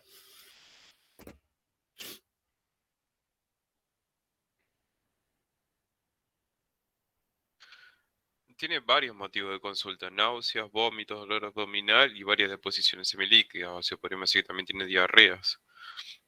Bien. ¿Qué dicen los libros de semiología o los semiólogos respecto al motivo de consulta? Cuando hay varios síntomas. Que nosotros tenemos que preguntar cuál es el motivo que lo trajo al paciente. O sea, cuál es el foco, el desencadenante que le provocó venir al médico. Bien. O sea, le estamos preguntando por el síntoma que lo preocupó y que lo motivó a la consulta, ¿sí? Porque, ¿para qué sirve eso? Para poder limitar un orden de jerarquía, para saber cuál es la cuestión que lo trae a él y lo que primero tenemos que resolverle. Claro, exactamente. Considerar la jerarquización de la persona que está consultando, ¿sí? Porque con esos mismos síntomas podemos encontrar enorme cantidad de entidades que los expliquen y podemos tener evoluciones completamente diferentes. Algunas pueden ser absolutamente banales, como una gastroenteritis osmótica, que es la causa más frecuente que presenta esos síntomas y que se autorregula en 24 a 48 horas y no deja consecuencias, pero también puede ser un cuadro que puede ser mucho más severo, que puede tener compromisos muy graves, inclusive fatales, y eventualmente pudiera ser un foco de un brote epidemiológico de un nuevo agente que nosotros no estábamos considerando, ¿sí? Y que comienza con las mismas características. supongamos en un determinado contexto, eso, por un lado, puede ser una gastroenteritis osmótica, esto es por una transgresión alimentaria que tiene elementos osmóticamente activos y que producen esa sintomatología, y el cuerpo lo que está manifestando en este caso, más que una manifestación patológica, lo que está mostrando es el funcionamiento del mecanismo defensivo. ¿Sí? Porque los vómitos y la diarrea son mecanismos defensivos. O sea, está expulsando algo, esa persona, ese cuerpo, algo que le está produciendo un malestar. Ahora, ¿cómo comienza un cuadro de cólera, por ejemplo?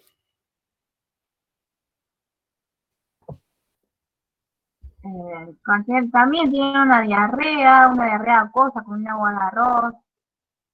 Y creo que no da mucha sintomatología. Lo característico es la diarrea. Claro, claro. Pero al principio, todos los gatos son parecidos. ¿Sí? Y los leones cuando son chiquitos parecen gatitos. Pero después no siempre terminan siendo gatitos. Después le crece melena y tenemos situaciones diferentes. Entonces, en una situación clínica, en el comienzo del caso, nosotros tenemos que considerar cuál es la probabilidad en el contexto y en las relaciones del mundo donde vive esa persona, cuál es la causa más frecuente que explique el problema. La causa más frecuente no es infecciosa, es osmótica, ¿sí? De un cuadro de gastroenteritis. Y hay allí manifestaciones que pueden ser patológicas de la expresión de la enfermedad que está ocurriendo, o pueden ser expresiones defensivas, ¿sí? Eso en principio. Ahora, tenemos que estar alertas a ubicar este caso en el mundo donde vive, porque eventualmente puede aparecer alguna información de que esta persona, por ejemplo, viajó con su familia a una región donde hay determinado tipo de patología que también tiene en comienzo la misma expresión, y nosotros ahí tenemos que estar alertas, porque esto puede ser el comienzo de una situación que puede ser catastrófica para la persona o para la comunidad donde estamos trabajando. ¿Sí? Ahora, vamos a analizar esto en un riguroso seguimiento metodológico que es la historia clínica. De ahí vamos a pasar del registro del motivo de consulta a la enfermedad actual. ¿Qué es y cómo se escribe una enfermedad actual? La enfermedad actual,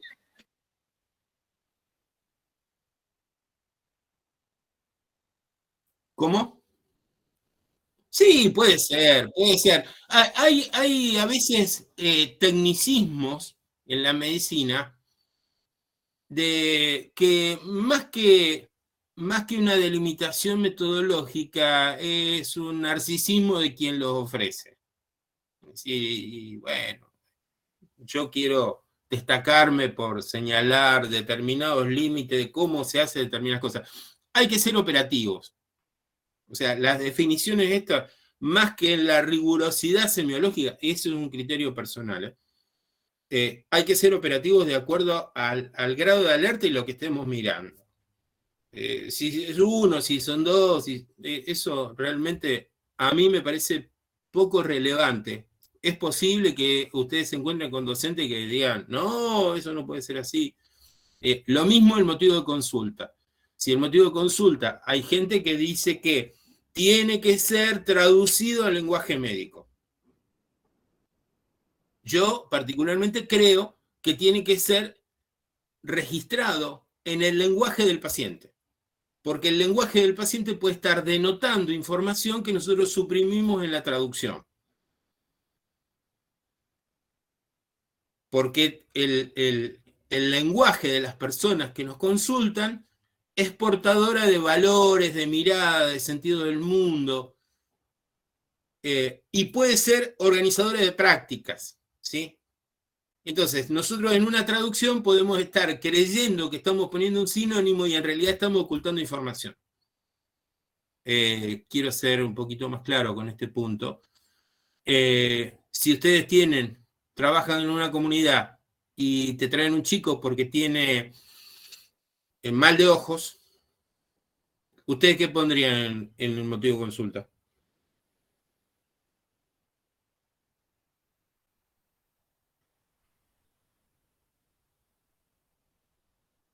Cri cri cantaban los grillos, ¿eh? No sé qué es el mal de ojo, profe. Exactamente. Ese es el problema. Que a veces la gente es portadora de valores, de conocimientos, y nosotros no sabemos. Entonces, no es tan sencillo hacer una traducción al lenguaje médico.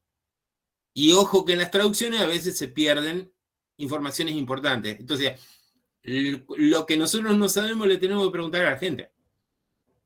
¿Sí? Y hay muchas entidades que en algunas culturas, en algunas poblaciones, tienen entidades que nosotros no sabemos lo que significan. ¿Sí? O que creemos que sabemos y en realidad no sabemos. ¿Sí? Entonces, cuando el motivo de consulta aparece en una cuestión que yo no tengo demasiado claro, lo que tengo que hacer es repreguntar, informarme, no traducir automáticamente a un lenguaje que pueda estar haciendo perder información. Porque si yo no sé lo que es el mal de ojo o lo que es la pata de cabra o otras entidades que en determinadas comunidades están presentes, no solamente no sé de qué me están hablando, sino que tampoco sé qué hace la gente cuando tiene ese tipo de problemas. Porque cuando la gente consulta a un médico, no solamente consulta a un médico, a veces consulta con la abuela, con la madre, consulta con el curandero, consulta con el chamán, consulta con los vecinos, y va estableciendo en paralelo distintas prácticas. Si yo hago una traducción, creo que el mundo funciona en torno a mí solamente. Y la gente usa otros recursos también. Entonces, mi posición, en lo personal, el motivo de consulta, y el motivo de consulta y en todas las expresiones que la gente nos expresa y que nosotros no tenemos conocimiento, hay que hablar, hay que dialogar, hay que escuchar, hay que repreguntar, hay que aprender. No tenemos que estar en una posición de enseñarle a la gente porque nosotros creemos que somos los que más sabemos de salud y enfermedad. La gente también sabe cosas. Entonces, tenemos que aprovechar esa información. Esto es la posición mía y de mucha gente que pensamos de esta manera. Hay gente que dice, no, motivo de consulta tiene que ser rigurosamente en términos técnicos del lenguaje médico. Respetable, pero bueno, cada maestrito con su librito. ¿Se entiende la cuestión? Sí, yo había leído que si se escribía lo que dice el paciente, se puede poner entre comillas dentro del motivo de consulta. Porque, bueno, por ejemplo, en ese caso, ¿cómo pones en terminología médica lo de mal de ojo? Es que justamente claro, cuando uno no sabe lo que te están diciendo, ¿cómo lo vas a poner? El problema es que ahí, en ese ejemplo que yo les doy, aparece claramente de que nosotros no sabemos de qué se trata. O probablemente algunos de nosotros sepamos de qué se trata, ¿sí? Pero hay otras cuestiones que creemos que sabemos y que estamos hablando de cosas diferentes con los mismos términos. El lenguaje tiene esas cuestiones, entonces hay que estar atentos a que la historia clínica es una construcción sobre el lenguaje, sobre intercambio del lenguaje. Entonces tenemos que ser dedicados, atentos, sensibles y permisivos a que la persona que nos está relatando lo que les está pasando y que nosotros estamos entendiendo lo que la persona está queriendo decir. No solamente nos tenemos que esforzar porque las personas entiendan lo que nosotros decimos, que también sucede al revés. Muchas veces nosotros creemos ser muy claros en las indicaciones y después nos queremos matar cuando nos damos cuenta qué fue lo que entendió una persona, ¿sí? Hay en la historia un caso clásico que es bastante contundente, pero me parece que es gráfico un poco para pensar esto, de una consulta donde un pediatra, frente a una consulta por una conjuntivitis, le dijo a una mamá que le lave los ojos con agua hervida. No sé si se están imaginando las consecuencias de la indicación, pero la mamá le lavó los ojos con agua hirviendo. Es bastante fuerte, digamos, pero me parece que sirve un poco para graficar estos problemas del lenguaje cuando uno hace una historia clínica. Hay que, en las cuestiones que son sensibles, que son delicadas, hay que tener muy claro de que nosotros estamos entendiendo lo que las personas dicen y que las personas están entendiendo lo que nosotros estamos diciendo, porque muchas veces los médicos tenemos, justamente por este culto al lenguaje técnico, le hablamos a la gente y creemos que la gente entiende y la gente entiende otra cosa, ¿sí? La problemática de la comunicación en la construcción de una historia clínica. Este es un tema particularísimo y hay que entrenarse en esto, hay que estar atentos, ¿eh? No todo el mundo domina el mismo lenguaje y no todo el mundo entiende frente a las mismas palabras las mismas cosas. Esto está permanentemente, tiene que estar en la mirada cuando uno hace una historia clínica, cuando uno hace una indicación. Bueno, sigamos adelante. No sé si hay alguna dificultad con esto. No, profe, podemos seguir. Bueno, el desarrollo de la historia clínica. Entonces, después vienen los antecedentes. Hay un antecedente que nunca puede faltar. Nunca, jamás puede faltar. La pregunta sobre las alergias. Posibles alergias medicamentosas, posibles alergias a alimentos, posibles alergias a otros productos. Porque nosotros no sabemos qué es lo que más adelante en la historia clínica vamos a terminar indicando, y cualquier cosa que podamos indicar eventualmente puede generar algún daño a las personas. Entonces tiene que estar no solamente preguntado el término, concretamente la posibilidad de una respuesta alérgica, sino que tiene que estar escrito en la historia clínica, de que nosotros preguntamos y la respuesta que nos dio la persona, ¿sí? El resto es un desarrollo de toda la historia clínica. Avanzamos con los hábitos, avanzamos con la anamnesis por aparato si fuera necesario. Profe, una consulta. Sí. Que diga que tiene síndrome de Down. ¿En qué parte de la historia clínica van? Bien, ahí está. ¿Dónde lo pondrían ustedes? ¿Antecedentes personales? En la enfermedad actual. Ah, sí, se toma como una enfermedad actual. No, por eso no sabía cómo relacionarlo con Esto es otra discusión técnica entre los médicos, ¿sí? En la enfermedad actual es un relato la enfermedad actual, donde uno tiene que poner paciente de tal edad, de tales características, y el síndrome de Down es un dato relevante que puede modificar la condición del proceso que está viviendo. Los antecedentes que pueden ser irrelevantes, ¿sí? Por ejemplo, que tenga una diferencia de color de ojos del ojo derecho al ojo izquierdo en una gastroenteritis, puede ser irrelevante, ¿sí? Entonces, eso que es irrelevante como antecedente lo podemos poner en antecedentes personales. Si la persona es albina, por ejemplo, o sea que tiene déficit de melatonina, ¿sí?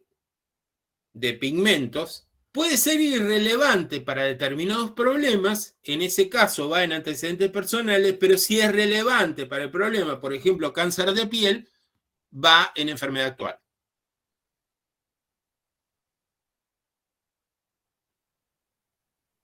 ¿Sí? Profe, no me quedó muy claro. O sea, si No, la patología está relacionada al motivo de consulta, iría en enfermedad actual, y si no está relacionada en antecedente personal, eso sería. Sí. Después eso puede cambiar, porque a lo mejor lo ponemos como un antecedente irrelevante y después está vinculado, ¿sí? Supongamos, ¿qué es un síndrome de Down?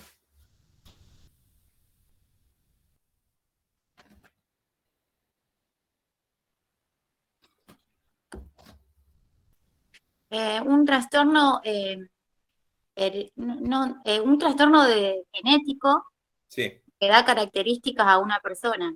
bien. Uno de los defectos genéticos que puede ser al azar, no sé si es hereditario, porque la verdad que no leí tan específicamente, pero sí sé que la trisomía 21 es por una no disyunción de un cromosoma 21 que tiene, y eso da unas características físicas Sí, a la persona, bien, conjunto de síntomas y síntomas. bien. Ahora, ¿qué otra cosa sucede? Porque eso que vos me estás hablando es genotípico. Eso es genotípico, y fenotípicamente puede ser que haya envejecimiento fisiológico temprano, antes de los 40 años, eso es lo que yo leí.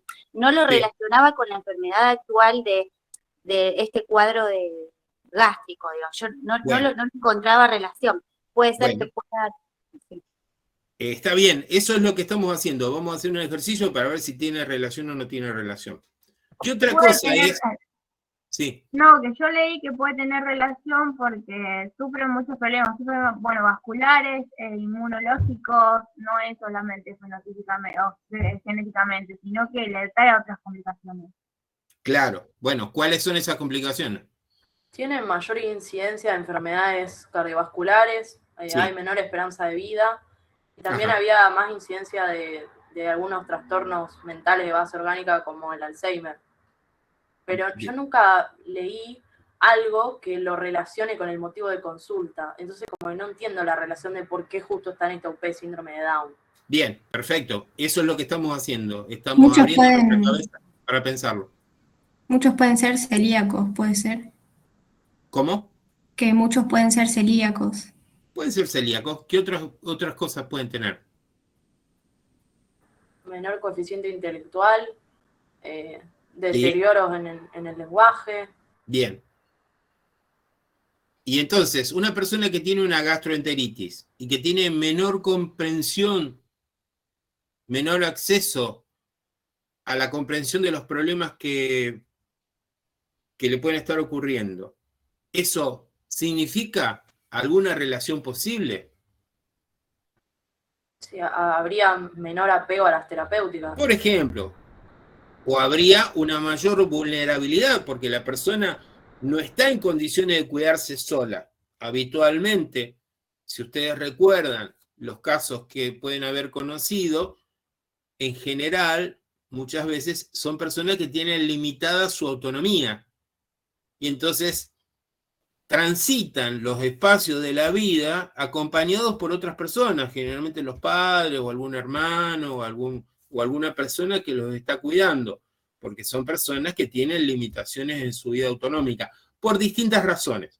A veces porque no tienen las capacidades desarrolladas, esto es porque no fueron estimulados, porque no fueron educados, porque no se los educó con la autonomía necesaria, porque cuando tienen diferencias en el modo de formación, de acompañamiento, de desarrollo y generación de autonomía, son personas que pueden tener vidas absolutamente diferentes. También hay grados diferentes de síndrome de Down. Hay algunos que tienen mayor compromiso y otros tienen menor compromiso, pero las diferencias en los estímulos, en la educación y en el desarrollo de autonomía, genera diferencias que son absolutamente notables. Entonces, una consideración es el grado de vulnerabilidad que tenga esa persona para su autocuidado, para su independencia, para su higiene, ¿sí? En una gastroenteritis, nosotros, una de las cuestiones que vamos a tener que garantizar es que las personas puedan tener acceso a una hidratación adecuada, una alimentación adecuada, a cuidados higiénicos determinados, y podemos estar considerando que en este aspecto pudiera haber cuestiones que pueden estar vinculadas a las posibilidades de autocuidado o no, ¿sí? O de autonomía.